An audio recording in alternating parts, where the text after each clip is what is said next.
Hi, welcome back to my channel. I promised a while ago that I was going to do a series of different videos all around New York, our trip to New York, tips and so on. I think I did, I want to say one, all about our helicopter trip, and that's about it. I didn't do any others, so I thought I would start.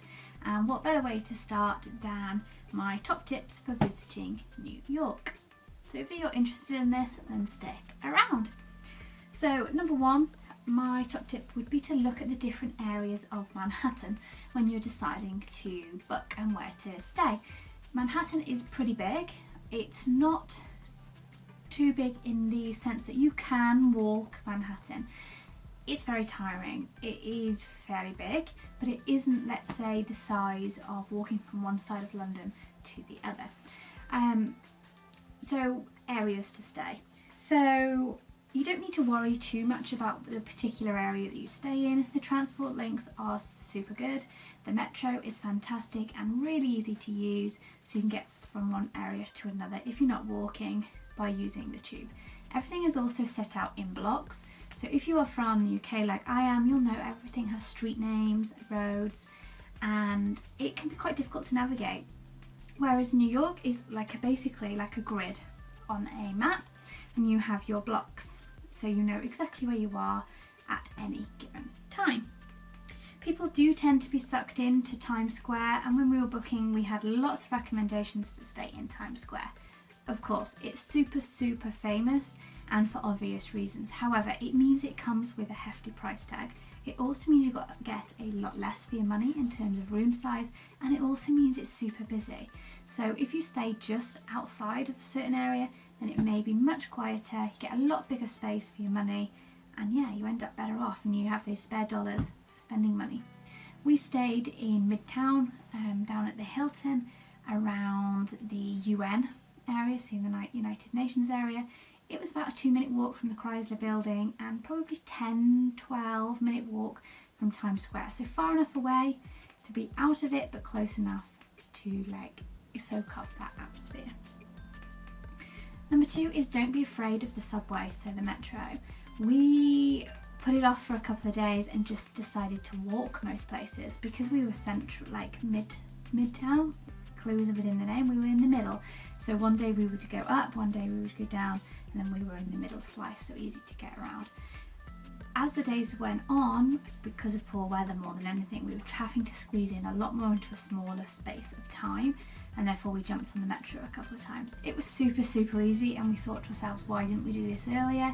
We could have fit more in, wasn't expensive, and it was just really easy. And actually outside of peak times, we found it really quiet. And actually, I have to say it's one of my highlights. It was just iconic getting onto those tubes. The stations are really fun and you meet some real characters on there. Obviously, be safe as you go.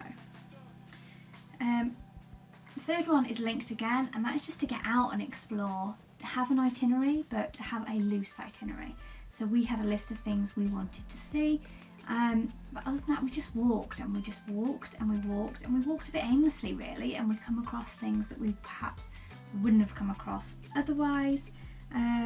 Of course, like I said before, the subway is fantastic and it's great to know where you are, but with the blocks you always know whereabouts you are, so you kind of can find your way out of anything. You're not going to get lost. Number four is food. Avoid the massive food chains. Of course, some of them are iconic, but you will get much better priced food, slightly off Times Square and the likes of those tourist attractions, and heading outside of the chain, so going for more independent, you get more authentic food, you get more for your money, and it's a little bit more interesting. We're on some Facebook groups, you can find them anywhere, so if you look for Top Tips NYC, NYC Breaks, that kind of thing, you'll find them, and they're full of people's recommendations. We popped a little list in our phones notepads and just went with the flow. We actually didn't go to any of the ones that we wanted to head to, but we found loads of others en route. And the number five is to get out of Manhattan. Seems a little bit bonkers when that's what you've gone for. However, we walked over the Brooklyn Bridge over into Brooklyn and absolutely loved it. I would almost go as far as saying I preferred the vibe there to being into central Manhattan. It was more relaxed, it was more quirky, there was more to see.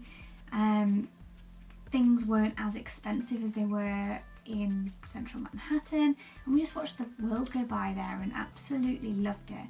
Some fantastic rooftop bars out there. Yeah, definitely have a look at that.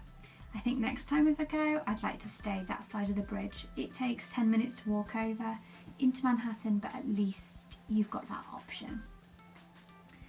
And number 6, I would say, is beware of the tipping culture. If you are a Brit like myself or a European, then you will know tipping is not compulsory. You do it as and when you choose to, unless obviously you have big tables and there are service charges, especially around like the London area.